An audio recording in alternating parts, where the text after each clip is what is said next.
Hello dear friends, आप सभी का वेलकम आपके अपने यूट्यूब चैनल तनु क्लासेस आर्ट को में। दोस्तों हम लोग पढ़ रहे थे क्लास 12 पॉलिटिकल साइंस यानी कि राजनीति शास्त्र का 6 चैप्टर, जिसका नाम है अंतरराष्ट्रीय संगठन यानी कि इंटरनेशनल ऑर्गेनाइजेशन। उसी का दोस्तों आज हम लोग पार्ट 2 लेके आए हैं। इससे पहले हम लोगों ने पार्ट 1 में बहुत मजे के साथ अंतरराष्ट्रीय संगठन क्या है, इसकी शुरुआत कैसे हुई, संयुक्त राष्ट्र संघ क्या है, इसमें क्या क्या होते हैं, सोवियत संघ को जो है कैसे सोवियत संघ के बाद अमेरिका जो है वो एक प्रकार का दबदबा उसका बढ़ जाता है, भारत का क्या क्या रिलेशन है, इन सभी चीजों को दोस्तों हम लोगों ने पार्ट 1 में बहुत मजे के साथ पढ़ा है। अगर आप लोगों ने पार्ट 1 को नहीं देखा है, प्लीज पहले जाकर उसको देखें। उसका लिंक मैं आपको डिस्क्रिप्शन पे या फिर वो वीडियो आपको प्लेलिस्ट पे मिल जाएगा। उसको देखने के बाद इस वीडियो को देखें, क्योंकि लगभग सभी चीज आपका जो है पार्ट 1 में कंप्लीट हो चुका है। एक बार हम लोग फटाफट रिवीजन कर लेते हैं। और बहुत बच्चे बोलते हैं सर डायरेक्ट क्वेश्चन आंसर करवाइए, देखिए आपको बताते हैं।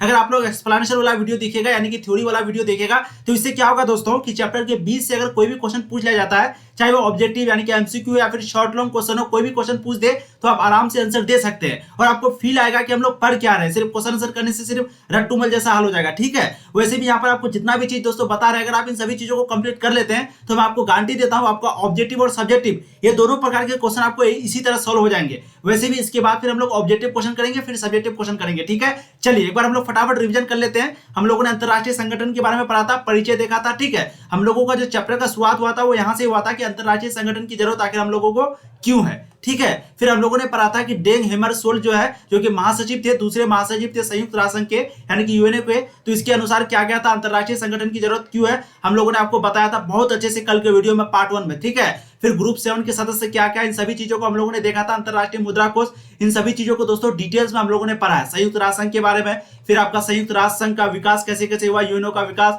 फिर यूएनओ सुरक्षा परिषद में 5 स्थायी सदस्य के बारे में, संयुक्त राष्ट्र संघ के महासचिव एक एक करके हम लोगों ने पढ़ा था। संयुक्त राष्ट्र संघ के महासचिव के बारे में, कुछ मुख्य अंतरराष्ट्रीय संगठन के बारे में भी हम लोगों ने थोड़ा देखा था। सुरक्षा परिषद क्या, अंतरराष्ट्रीय न्यायालय क्या है, आम सभा वगैरह वगैरह सब कुछ लगभग। उसके बाद संयुक्त राष्ट्र संघ के महासचिव के बारे में एक एक करके हम लोगों ने देखा था, जैसे कि देखिए 4 के बारे में टोटल बताए थे। उसके बाद यूएनओ में क्या 2 तरह की समस्या है उसको भी आपको बताए थे कल के वीडियो में। और शीत युद्ध के बाद यूएनओ में क्या क्या बदलाव हुआ था, शीत युद्ध खत्म होने के बाद क्या क्या यूएनओ में बदलाव हुआ था, इसको भी बताए थे पार्ट 1 में। आज की इस वीडियो में दोस्तों पार्ट 2 लेके आए और पार्ट 2 में हम लोग शुरू करेंगे कि संयुक्त राष्ट्र संघ में एक प्रस्ताव स्वीकार हुआ जिसमें 3 मुख्य समस्या थी। वो क्या क्या समस्या है, उसके बाद सुरक्षा परिषद में अस्थायी और अस्थायी सदस्यता के लिए, यानी कि या तो अस्थायी या तो अस्थायी, इन दोनों में अगर आप कोई भी देश जाना चाहता है तो उसके लिए क्या क्या कंडीशन है उस चीज को देखेंगे। और भी बहुत कुछ है जो कि आज इस चैप्टर में लगभग सब कुछ आपको बताएंगे।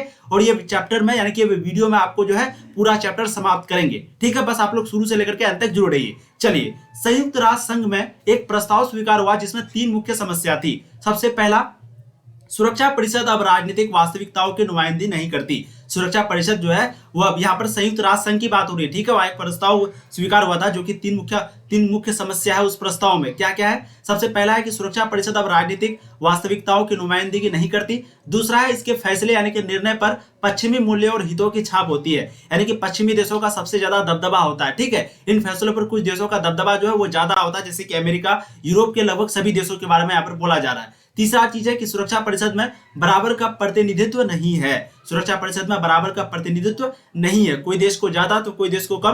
तो ये जो है मुख्यतः 3 समस्या है संयुक्त राष्ट्र संघ में एक प्रस्ताव जिसमें स्वीकार किया गया था, ठीक है। उस प्रस्ताव में 3 समस्या थी। अब देखिए सुरक्षा परिषद की अस्थायी और अस्थायी सदस्यता के लिए क्या क्या कंडीशन है, ये क्वेश्चन आपको शॉर्ट क्वेश्चन में पूछा जाता है, इसलिए आप लोग ध्यान देंगे। सबसे पहली समस्या है अस्थायी यानी कि परमानेंट, और अस्थायी टेम्पररी जो कि 2 साल के लिए चुना जाता है, और अस्थायी जिसको वीटो पावर मिलता है। तो अगर आप कोई भी देश इन दोनों में जाना चाहता है तो उसको ये कंडीशन फुलफिल करना पड़ेगा। सबसे पहला कि बड़ी आर्थिक ताकत होनी चाहिए, आर्थिक ताकत जो है वो बहुत ज्यादा होनी चाहिए किसी भी देश के पास। दूसरी कि बड़ी सैन्य ताकत होनी चाहिए। तीसरी, संयुक्त राष्ट्र संघ के बजट में ऐसे देश का योगदान ज्यादा हो, यानी कि जो संयुक्त राष्ट्र संघ के द्वारा जो बजट निकाला जाता है तो उसमें उन देशों यानी कि जो देश शामिल होना चाहता है उसका जो योगदान है वो ज्यादा होना चाहिए। चौथा आपका क्या है कि आबादी के लिहाज से बड़ा राष्ट्र हो, आबादी के लिहाज से राष्ट्र जो है वो बड़ा हो, ठीक है। आबादी के कंपैरिजन में देश वो ज्यादा बड़ा होना चाहिए, आबादी नहीं। अब देखिए 5वां पॉइंट, ऐसा देश जो लोकतंत्र और मानवाधिकार का सम्मान करता हो, ऐसा देश जो कि लोकतंत्र और मानवाधिकार इन दोनों चीजों का सम्मान करता हो। 6वां पॉइंट आपका कि उस देश को अपने भूगोल, अर्थव्यवस्था और संस्कृति के लिहाज से विश्व की विविधता की नुमाइंदगी करता हो। समझ गए? तो ये कुछ 6 पॉइंट मैंने आपको बताया जिससे फुलफिल करेगा कोई भी देश, तभी वो अस्थायी और अस्थायी सदस्यता में शामिल हो सकता है। अब आगे अगर पॉइंट देखेंगे तो संयुक्त राष्ट्र संघ के सालाना बजट में जैसे कि मैंने अभी आपको बताया कि सालाना बजट जो है वो ज्यादा होना चाहिए, संयुक्त राष्ट्र संघ के बजट में ज्यादा योगदान होना चाहिए उन देश का, तभी उसको अस्थायी और अस्थायी मिलेगा। तो इस रिपोर्ट में हम लोग जानेंगे कि संयुक्त राष्ट्र संघ के जो सालाना बजट में सर्वाधिक योगदान करने वाले देश ये 2019 के अनुसार जानेंगे। ठीक है, सबसे पहले आपका है यूएसए। सबसे पहले क्या है? यूएसए, जिसका 22% योगदान है। उसके बाद चीन का 12%, जापान का 8.5%, वहीं पे दोस्तों जर्मनी का 6.0%, यूके यानी कि यूनाइटेड किंगडम का कितना 4.5% और फ्रांस का 4.4, वहीं पे रूस का 2.4, तुर्की का 1.3। यहाँ पर 1 से लेकर के 6 तक ये लगातार है। इसके बीच में 4 देश है, वो इंपोर्टेंट नहीं था। आपका रूस जो है वो इंपोर्टेंट है, इसलिए फिर रूस है। फिर रूस के बाद मैं आपको डायरेक्ट 4 देश यानी कि 10, 11, 12, 13, 14वां नंबर बता रहा हूँ, जो कि तुर्की 1.3% उसका योगदान है तुर्की का। ठीक है, सऊदी अरब का वहीं पे 1.1% और वहीं पे भारत जो है वो 21 नंबर पे आता है। और भारत जो है, जो कि वीवीआई पॉइंट है, ये है 0.8%। तो आपको ध्यान रखना है कौन कौन देशों का, यानी कि संयुक्त राष्ट्र संघ में सालाना बजट में जो सर्वाधिक योगदान करने वाला देश है वो यूएसए, जो कि 22% करता है। और वे भारत दोस्तों वो कम नहीं, इसके बाद भी बहुत सारा देश था, लेकिन भारत जो है वो 21 नंबर पे योगदान करता है। इस चीज को आपको ध्यान रखना। ठीक है, कितना परसेंट? 0.8%। चलिए अब देखते हैं नेक्स्ट क्वेश्चन, बहुत ही इंपॉर्टेंट दोस्तों।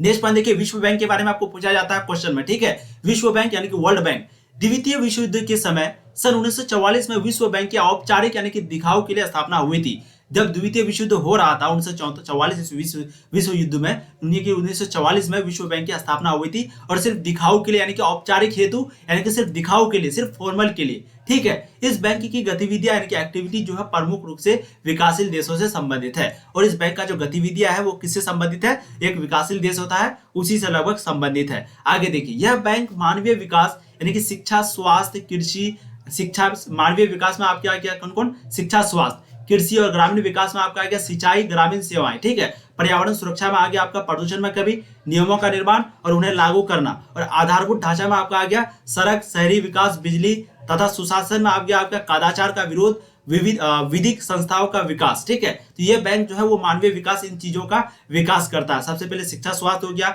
आपका कृषि और ग्रामीण में सिंचाई, ग्रामीण सेवाएं हो गया, प्रदूषण में कमी, नियमों का निर्माण वगैरह हो गया, आधारभूत हो गया। हो सके तो आप लोग यहाँ पर स्क्रीनशॉट ले लीजिए। ठीक है, मैं फिर से कह रहा हूं, जो भी बच्चे पार्ट 1 को नहीं देखे प्लीज उसको जाकर के पहले देखेंगे, उसके बाद ही इस वीडियो को देखेंगे, तभी आपको चीजें और अच्छे समझ में तो वैसे अभी भी आ रही होगी, लेकिन पार्ट 1 में आपका बहुत इंपॉर्टेंट चीज जो है वो सॉल्व हुआ। ठीक है, अब देखिए, यह अपने सदस्य देशों को आसान ऋण और अनुदान देता है। कौन? किसके बारे में बात हो रही है? विश्व बैंक के बारे में बात हो रही है। विश्व बैंक जो है वो अपने सदस्य देशों को आसान ऋण यानी कि लोन देता है, अनुदान करता है, और जो ज्यादा गरीब देश होते हैं उसे यह अनुदान वापस नहीं चुकाना पड़ता है। तो विश्व बैंक में कुछ ऐसा फॉर्मूला है, अगर जो ज्यादा गरीब देश हो तो उसको जो है दोबारा चुकाना नहीं पड़ता है। और ये जो विश्व बैंक अगर कोई चीज दान करते हैं तो वो कई सालों के लिए, बहुत लंबे 20 साल, 30 साल, 40 साल, इस तरीके से वो जो है विश्व बैंक कोई चीज को यानी कि दान करता है गरीब देशों को। ठीक है, चलिए अब यहाँ पर देखिए, अस्थायी और अस्थायी सदस्य, यानी कि ये भी क्वेश्चन पूछा जाता है कि अस्थायी सदस्य क्या है। दोनों शॉर्ट क्वेश्चन में आपको पूछ देगा, कभी कभी लॉन्ग क्वेश्चन में दोनों क्वेश्चन मिला के पूछ देगा, अस्थायी और अस्थायी। तो जैसे भी हो हम लोगों को बस जानकारी होनी चाहिए। सबसे पहला आपका अस्थायी सदस्य। ठीक है, यहाँ पर ये अस्थायी है, ये ए नहीं होगा, सॉरी, ए परमानेंट। इसका इंग्लिश क्या होता है? परमानेंट। ठीक है, परमानेंट। परमानेंट मतलब यहाँ पर अस्थायी, और टेम्परेरी मतलब सिर्फ 2 साल के लिए। टेम्परेरी यानी कि हम लोग उसको भी जानेंगे टेम्परेरी क्या है, तो वो 2 साल के लिए, और अस्थायी मतलब परमानेंट, जिसको वीटो पावर होता है। चलिए अस्थायी सदस्य के बारे में लोग पढ़ते हैं। सुरक्षा परिषद में जो है टोटल 5 अस्थायी सदस्य है। कौन कौन है मैंने आपको बार बार बताया है। ठीक है, सुरक्षा परिषद में 5 अस्थायी सदस्य है। और द्वितीय विश्व युद्ध के बाद दुनिया में शांति स्थापित करने के लिए संयुक्त राष्ट्र संघ यानी कि यूएनओ के घोषणा पत्र में 5 अस्थायी सदस्यों को विशेष हैसियत दी गई थी। क्योंकि मैंने आपको बताया था कल की ही वीडियो में कि टोटल 5 अस्थायी सदस्य जो है वो कौन कौन है। सबसे पहले जान लीजिए, आपका नंबर 1 में अमेरिका आता है, फिर आपका चीन आता है, रूस आता है, फ्रांस आता है, और एक ब्रिटेन आता है। ठीक है, तो ये टोटल 5 अस्थायी सदस्य है सुरक्षा परिषद में, अस्थायी सदस्य, जिसको कि वीटो पावर है। अब इसको वीटो पावर, इसको एक विशेष हैसियत क्यों दे दिया गया, इसको वीटो पावर क्यों दे दिया गया? तो क्योंकि दोस्तों उस समय जो द्वितीय विश्व युद्ध में जो विजेता था, उन्हीं लोगों ने यानी कि उन्हीं देशों ने मिलकर इस संयुक्त राष्ट्र संघ को बताया था। और आपको एक चीज और पता होगा, यानी कि ये जो संयुक्त राष्ट्र संघ है वो किसका उत्तराधिकारी है? League of Nations. किसका? League of Nations. मैंने आपको कल के वीडियो में बताया, ऑब्जेक्टिव में आपको पूछा जाता है लीग ऑफ नेशन, इसका जो है आपका क्या है? उत्तराधिकारी है। ध्यान रखेंगे आप लोग। ठीक है, लीग ऑफ नेशन का उत्तराधिकारी है कौन? संयुक्त राष्ट्र संघ यानी कि यूएनओ।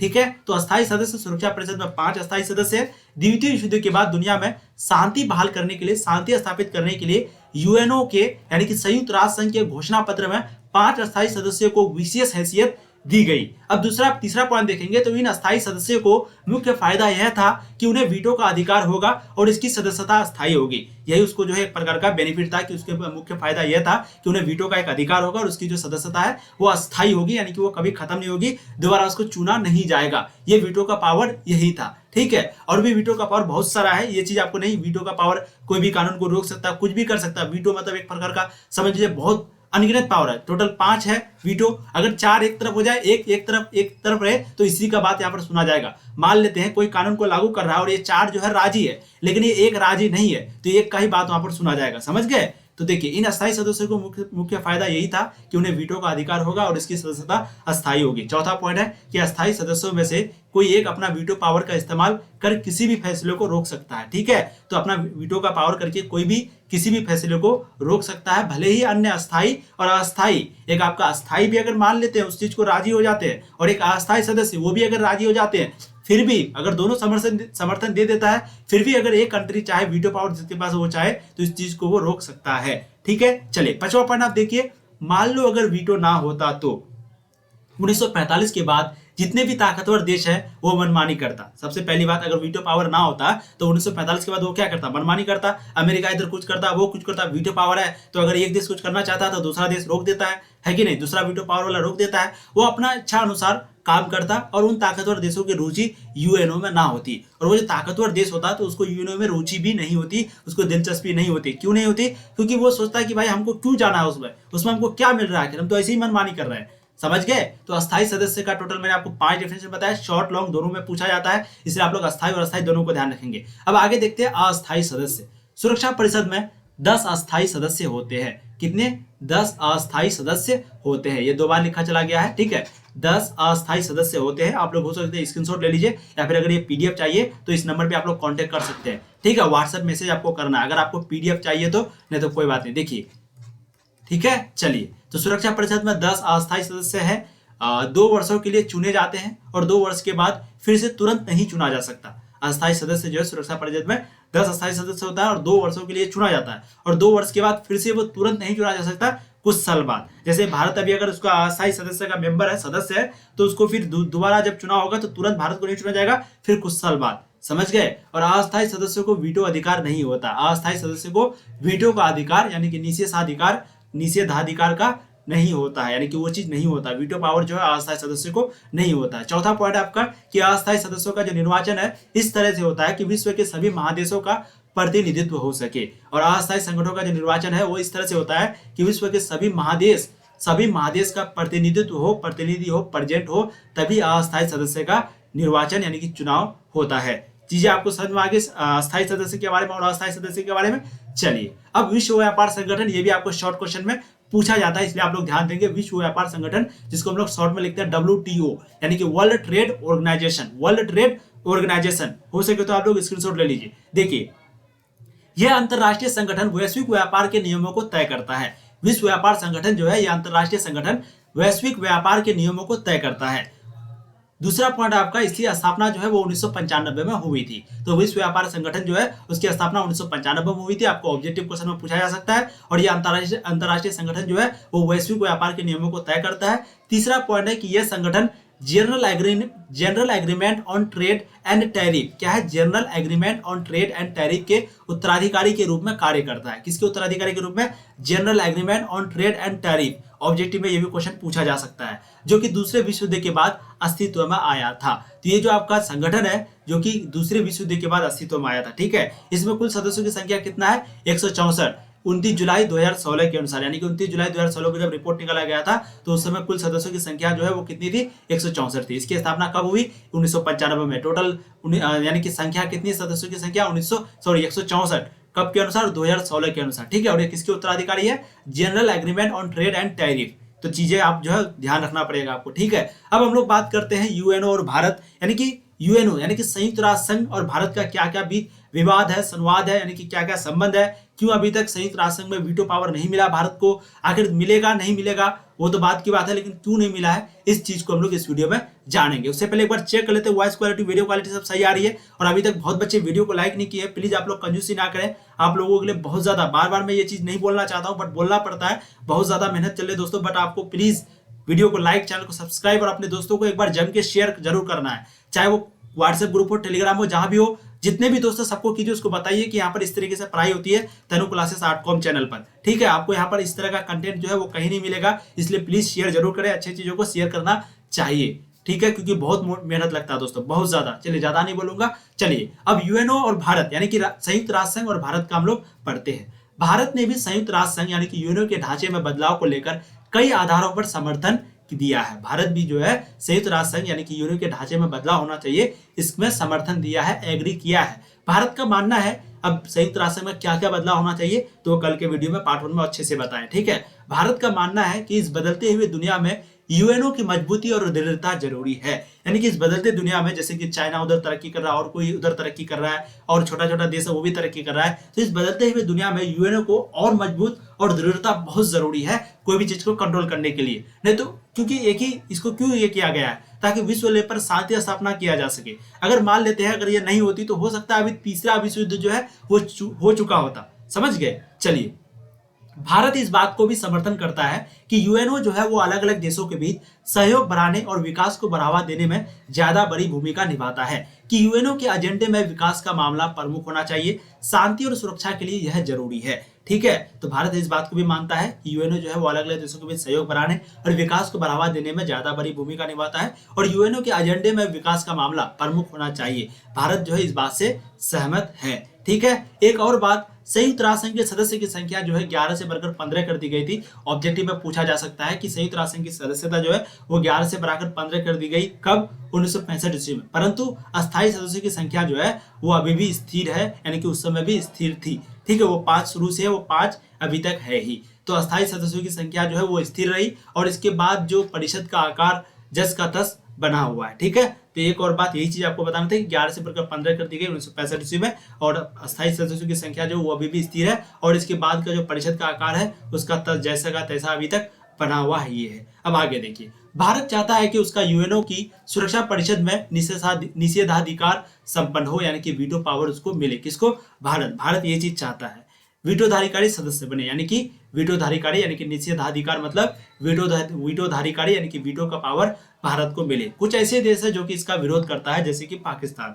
ठीक है, पाकिस्तान तो हमेशा विरोध करेगा ही, लेकिन और भी कुछ ऐसे देश है जो कि इस चीज का विरोध कर रहा है, जिसके साथ भारत का संबंध अच्छा नहीं है, जिस देश के साथ भी, वो भी देश जो है इसका विरोध कर रहा है। ठीक है, और कुछ तो हद ही पार कर दिया है, उसको इस बात का प्रॉब्लम है, इस बात का उसको दिक्कत है कि भारत के पास परमाणु हथियार क्यों है।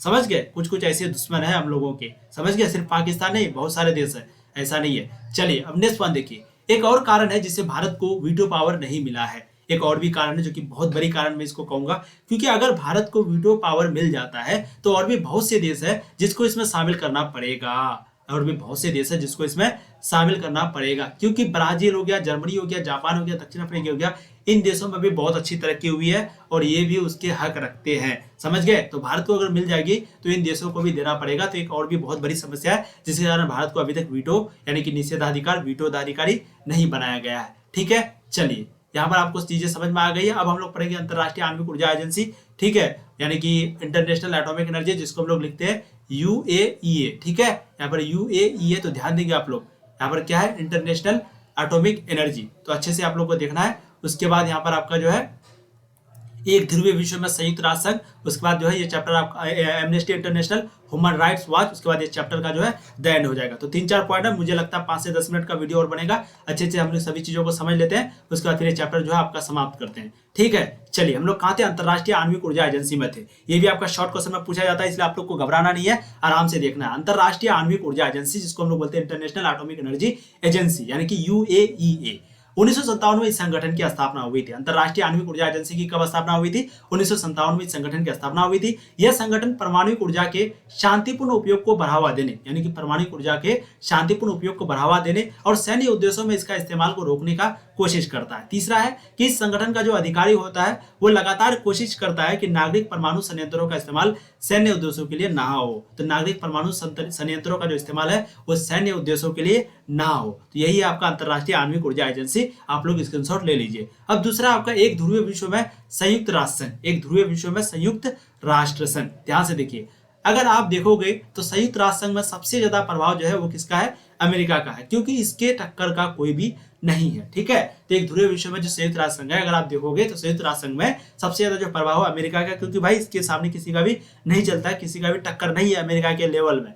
सोवियत संघ के खत्म होने के बाद वैसे भी अमेरिका का जो प्रभाव है वो बढ़ गया और अमेरिका की ताकत पर कोई भी आसानी से रोक नहीं लगा सकता। अब यहाँ पर एक इंपॉर्टेंट पॉइंट देख लीजिए, कुछ 4-5 इंपॉर्टेंट पॉइंट आपको बताएंगे। सबसे पहले अमेरिका का जो है दबदबा बढ़ा, तो उसमें क्या क्या है, यानी कि एक ध्रुवीय संयुक्त राष्ट्र संघ, एक ध्रुवीय विश्व में संयुक्त राष्ट्र संघ कैसी भूमिका निभा रही है, उस चीजों को हम लोग देखते हैं। देखिए, वो अपने आर्थिक और सैन्य ताकत के बलबूते यूएनओ, ये यूएनओ यू नहीं होगा, ठीक है, यूएनओ या किसी अंतरराष्ट्रीय संगठन को अनदेखी कर सकता है। यानी कि जो है वो अपने आर्थिक और सैन्य ताकत के बलबूते पर यूएनओ यानी कि अंतरराष्ट्रीय संगठन का जो है अनदेखा कर सकता है, अंतरराष्ट्रीय संगठन को। वैसे भी अमेरिका की वित्तीय ताकत जो है वो बहुत बेजोड़ है। यूएनए अमेरिका में यानी कि संयुक्त राष्ट्र संघ अमेरिका में स्थित है और यह भी कारण है जिससे कि प्रभाव बढ़ जाता है। ठीक है, तो यूएनओ जो है अमेरिका में है और एक ये भी रीजन है जिससे कि यह प्रभाव बढ़ जाता है। अब अगर चौथा पॉइंट यहाँ पर देखेंगे तो अमेरिका जो है, यहाँ पर ध्यान से देखिए, अमेरिका के पास वीटो पावर है जिससे वह किसी भी प्रस्ताव को रोक सकता है। तो अमेरिका के पास जो है वीटो का पावर है जिससे वह किसी भी प्रस्ताव को जो है रोक सकता है। ठीक है, तो वीटो पावर जिसके पास भी रहे, तो मैंने आपको शुरू में कहा कि भाई वो कोई भी चीज कर सकता है, कोई भी चीज, समझ गए। अगर 4 देश राज्य है, पूरा दुनिया राज्य है, लेकिन एक वीटो पावर बोलती कि नहीं, तो वो चीज नहीं होगा। अब देखिए 5वां पॉइंट आपका, अपनी ताकत और निषेधाधिकार के कारण यूएनओ के महासचिव के चयन में भी अमेरिका का बहुत बड़ा वजन रखता है। अमेरिका की बात जो है वो बहुत बड़ी वजन रखती है। ठीक है, तो उसका ताकत और निषेध यानी कि वीटो के कारण जो है यूएनओ का जब महासचिव चुना जाता है, तो हमने आपको बताया था प्रेजेंट में महासचिव कौन है, कल की वीडियो में, याद है कि नहीं आप लोगों को, कमेंट कीजिए भी फटाफट। तो महासचिव के चयन में भी अमेरिका का जो है बहुत बड़ा यानी कि उसका बात जो है बहुत वजन रखता है। अमेरिका अपनी ताकत के बलबूते पूरे विश्व में फूट डालता है जिससे उसकी नीतियों का विरोध रुक जाए। तो अमेरिका जो है वो अपने ताकत के बलबूते पर पूरे विश्व में फूट डालता है। ठीक है, उसको एक प्रकार का बोले टेंशन में डालता है, जिससे क्या होगा कि उसके नीतियों का जो है विरोध रुक जाए। ठीक है, अब हम लोग पढ़ेंगे एमनेस्टी इंटरनेशनल। बताइए अभी प्रेजेंट में जो है महासचिव कौन है, मैंने आपको कल की वीडियो में बताया था, बहुत डिटेल्स में आपको बताया था। एक बार रिवीजन करके आइए आप लोग, जब भी क्लास स्टार्ट होती है तो प्लीज थोड़ा सा देख करके आइए। इससे क्या होगा दोस्तों कि आपके जितने भी मतलब कि एक प्रकार बोल सकते हैं कि प्रॉब्लम है, तो वो आज की वीडियो में वो क्लियर हो जाएगा और आपको रिवीजन एक प्रकार का हो जाएगा, समझ गए। तो रिवीजन कीजिए, आपको ऑब्जेक्टिव सब्जेक्टिव सभी तरह का प्रश्न जो है वो सॉल्व हो जाएगा। चीजें आपको समझ में आ रही है कि नहीं? चलिए, तो आपको बताइए अभी राष्ट्र महासचिव कौन है, अभी फटाफट बताइए। देखिए यहाँ पर स्क्रीनशॉट ले लीजिए, अभी संयुक्त राष्ट्र संघ के महासचिव एंटोनियो गुटेरेस है, 1 जनवरी 2017 से है और ये 1995 से 2007 तक पुर्तगाल के प्रधानमंत्री और 2005 से 2015 तक यूनाइटेड नेशन हाई कमिश्नर पर रिफ्यूज रहे। ठीक है, high commissioner for refugee united nation.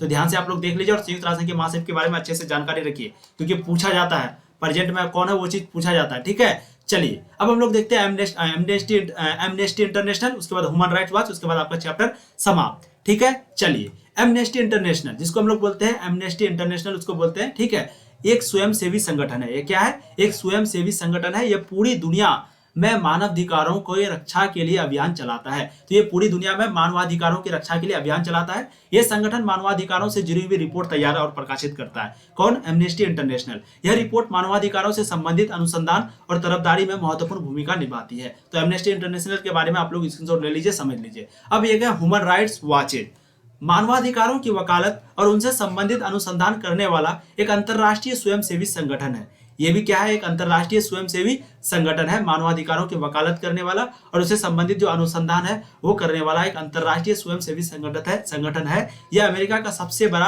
अंतरराष्ट्रीय मानवाधिकार संगठन है। ठीक है, अमेरिका का सबसे बड़ा अंतरराष्ट्रीय मानवाधिकार संगठन है। यह पूरी दुनिया का मीडिया का ध्यान मानवाधिकारों के उल्लंघन की ओर खींचता है। तो यही आपका ह्यूमन राइट्स वॉच इट। अब ये चैप्टर आपका समाप्त हो चुकी है। नेक्स्ट वीडियो में हम लोग क्या करेंगे, इस चैप्टर का यानी कि ये चैप्टर आपका 2 चैप्टर में थ्योरी पूरा कंप्लीट होगी, एक्सप्लेनेशन।